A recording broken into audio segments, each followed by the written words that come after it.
Shalom, selamat pagi Bapak Ibu serta saudara yang dikasih oleh Tuhan. Kiranya berkat, damai sejahtera dan sukacita dari Tuhan Yesus Kristus senantiasa menyertai kita sekalian. Sebelum kita mendengarkan firman Tuhan dan renungan, marilah kita berdoa. Tuhan Allah Bapa yang Maha Baik, kami sungguh bersyukur atas kebaikan dan kemurahan-Mu, karena Engkau Tuhan yang selalu melindungi dan memberikan pertolongan dalam kehidupan kami.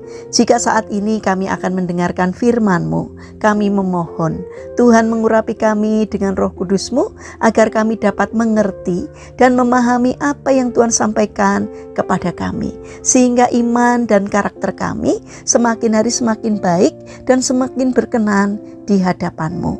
Terima kasih Tuhan, di dalam nama Tuhan Yesus Kristus kami berdoa. Amin. Bapak Ibu serta saudara yang terkasih, bacaan firman Tuhan saat ini diambil dari TB2, Kitab Roma pasal 12 ayat 12. Demikianlah sabda Tuhan. Bersukacitalah dalam pengharapan, sabarlah dalam penderitaan, dan bertekunlah dalam doa.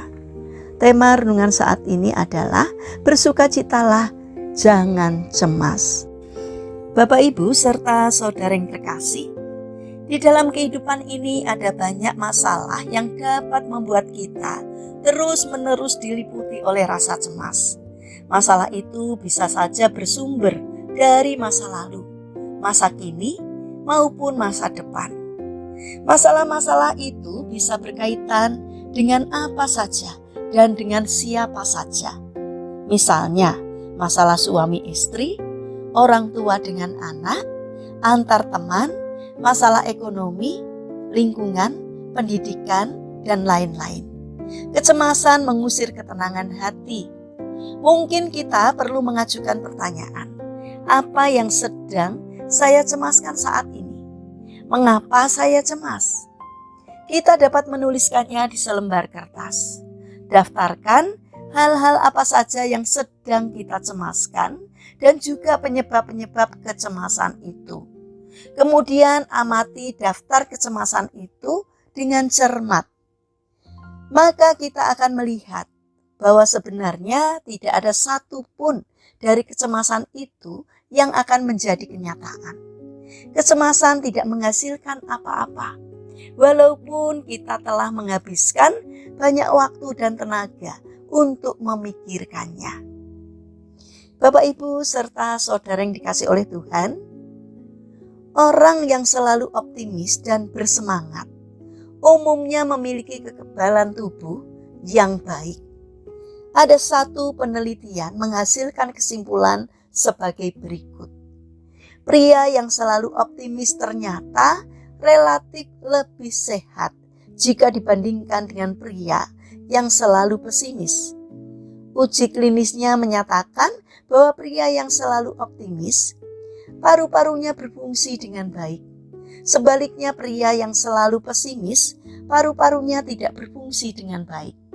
Sikap optimis ternyata melancarkan sirkulasi udara dari dan ke paru-paru, sehingga hal ini berguna untuk mengurangi risiko penyakit kronis.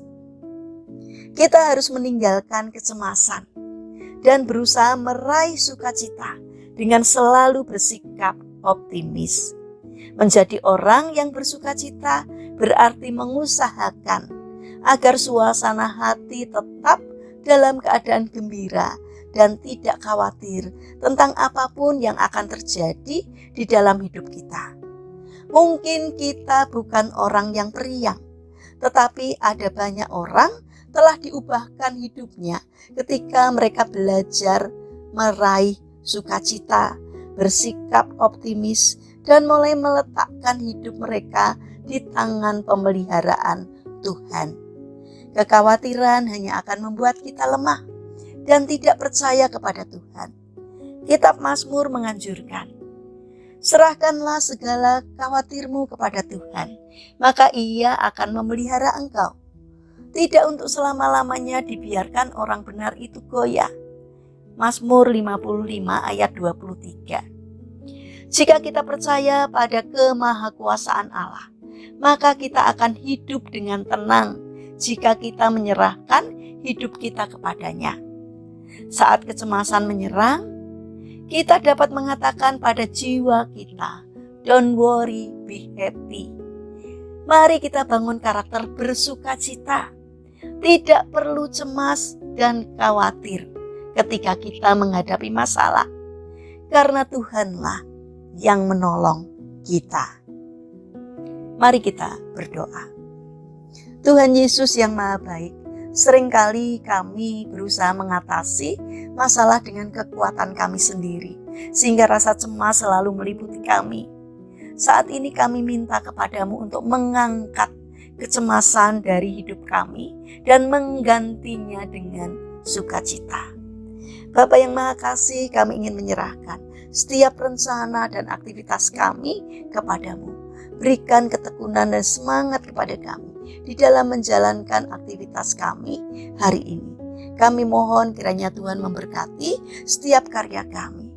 Terima kasih Tuhan atas setiap kebaikan dan kemurahan-Mu. Dalam nama Tuhan Yesus Kristus kami berdoa. Amin. Puji Tuhan Bapak Ibu serta saudara yang terkasih.